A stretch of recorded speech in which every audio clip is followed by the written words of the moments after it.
Every now and then I get offers to do demos and reviews of groundbreaking guitar gear. Most of the time though I say no because I can see that it's just a gimmick, something that isn't really adding anything valuable to the guitar gear market. I would rather just check out another overdrive pedal instead of a self-glowing guitar. But sometimes I am intrigued, and especially if the guitar gear is making it easier for me to play more guitar. And this one has something that I'm really interested in, and it might be for you as well. It's the Enya Inspire. We are going to look at the features, the cons, the pros, and find out who it's really for. Is it for me? Is it for you? Or just the beginners? Let's find out. Okay, so features, but the main interest for me, that's the built-in speaker. Is that a completely new thing within the guitar world? No, we've seen that before on some really old guitars actually, but that's the main interest for me. I love playing guitar in front of the TV, everywhere.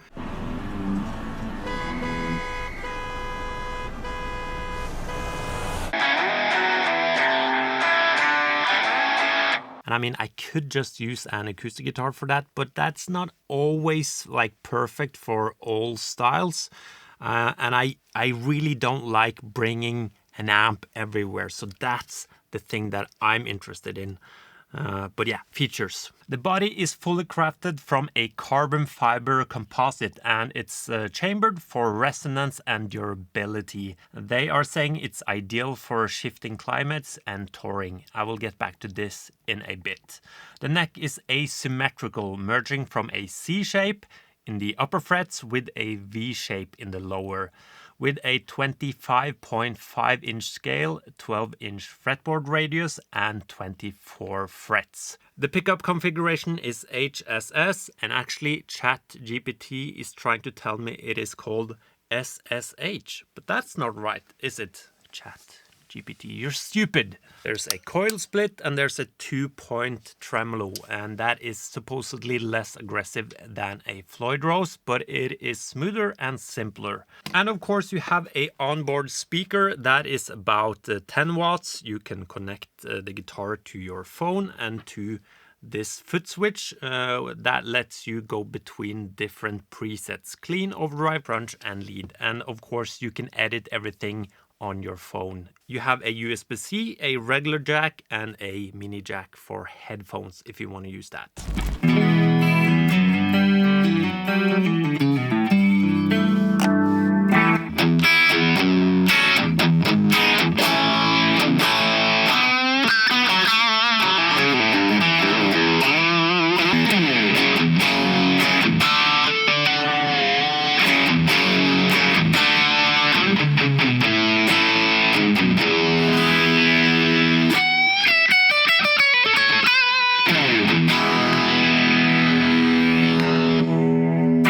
Okay, so let's look at the cons before we look at the good stuff, because there are some cons.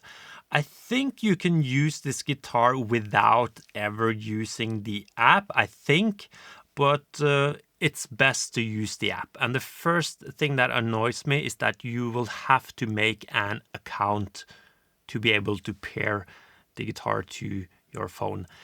Maybe this is a thing that you will basically have to do to have like a unique connection between your guitar and your phone and your app. But I just find it so annoying to make accounts everywhere. Like, it seems unnecessary. It might be necessary, I don't know, but it would be nice if I could access the guitar without making a username, a password, and then to forget the password and reset the password. You know the deal. It's a bit annoying. So that's the first thing. And then there's the app itself on the phone, which is fine, I would say, but there are some weird stuff going on. Sometimes the faders are really hard to move. They're not responding like to the touch. Turning off and on effects can be difficult. I don't understand why. The good news is that this should be easy to fix. It's just a update on your phone and it should be fixed. But I'm also a bit surprised to why they haven't fixed that already, because I tried the guitar for the first time maybe a month ago and I had those issues back then. So, and yeah, please fix that. That would be really helpful. The sounds are really good, I think. Of course, the small speaker on board of a guitar, that is a bit limiting in itself, but the sounds are good. I will talk more about that later. But you probably will have some issues with feedback. I mean, the speaker is on the guitar. That is probably really hard to avoid. They have built in a noise gate. To me, that sounds not that good, honestly, so I've been avoiding the noise gate. So it would be nice if they were able to fix the noise gate, so that would be even better, and that could help us avoid the feedback. Yeah. And then there's the last con. I said in the feature part that it's a carbon fiber composite, and they are claiming it's really stable for different climates and touring and stuff like that. When I got the guitar, the setup was really good. And after that, it has been stored in the bag here in my studio, and I did have to set it up after about a month. Something changed on the guitar. I can't say that I'm really surprised by this, and I don't see it as a big con. To me, all guitars, they do need some love from time to time, and it wasn't a big job to fix it.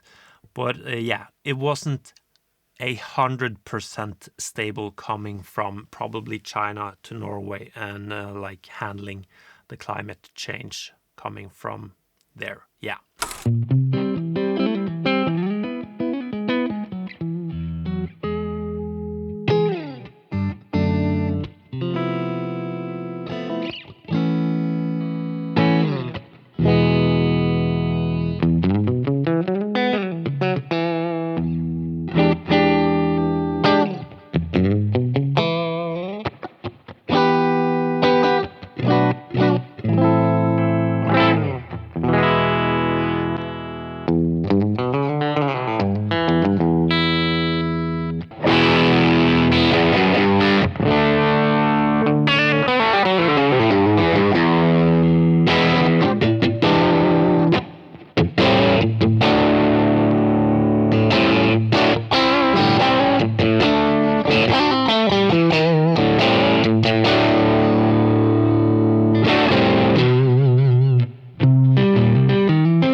Saying that, because moving over to the pros, I would say that the guitar is really freaking good for the money.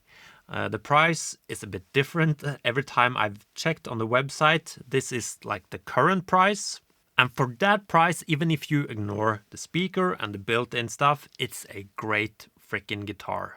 Like, I can't believe how good guitars are for that price at the moment. When I was a kid, when I was young, cheap guitars, they were not good at all. That was my experience, at least. So you get a really good guitar for the price. And I did mention that I did a quick setup of the guitar. That was really easy because of how the guitar is built and how you can access the truss rod. And there's a tool for that.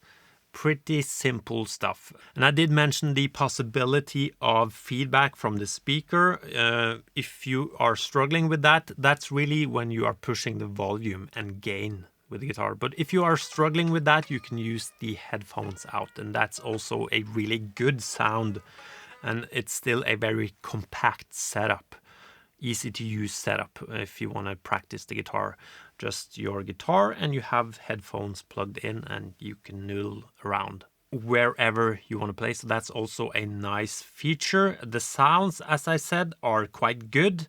I didn't expect them to be that good coming out of that speaker, or the headphones, so they are more than good enough for me. Is the high gain sounding like a Mesa Boogie stack? No, but I did not expect them to sound like that. As for the looks of the guitar, for me that's both a pro and a con, I would say. To me it's a bit too modern looking. I like the older vintage style traditional looks of a guitar. This is very modern, and for the younger players, new players, that might be a bit more appealing. So yeah, that is more about taste than anything. For me, it's a bit too modern. I chose the most neutral finish on mine. You also have some other ones that are a lot. So yeah, I think that is kind of up to you if you like it or not in terms of looks. And then it is time to figure out who this guitar really is for, and is it for me? Did it live up to my expectations with the speaker and that stuff? And for me, yes, it did do that thing. I do like to play the guitar everywhere and without any hassle. I of course understand that this is about being a bit lazy. You have really good small amp options at the moment where you can basically plug in everywhere. But I do find it appealing to have the sound coming from your guitars, and the fact that I don't have to plug into anything. I do like that. Most of the time, I think still I would be fine with an acoustic, but sometimes when you're playing the solo stuff and the more technical stuff, it's cool to have an electric, and it's also cool then to have the option to have the amplified sound of that electric. So I think that's actually a cool thing with this guitar. Personally, I wouldn't bring it on stage or use it here in my studio. It sounds good plugged into an amp or the Kemper and stuff like that, but I do have other guitar that I prefer the looks of and the sound of. So yeah, I wouldn't use it as my main guitar. It's more of a practice guitar for me. And if you are like me, you are a bit more experienced in the guitar world, you have played live or you are rehearsing with a band or tracking at home, this would probably be just a practice guitar that you would use the same way as I do. As for the younger and new guitar players, I do see the appeal, like the modern looks and the added features. It's easy for us older guys. Can't believe I'm referring to myself as older. But yeah, we like Telecasters and Jazzmasters, and we sort of forget that that was invented in the 50s and the 60s, and that's not that cool for everyone else, the new players. So yeah, I think this guitar is mostly for them, but I do also think there's a real world use for us more experienced guitar players. Just having something that you can practice with everywhere. Okay, thank you for watching this video. There will be links down below if you want to get the guitar. Bye bye.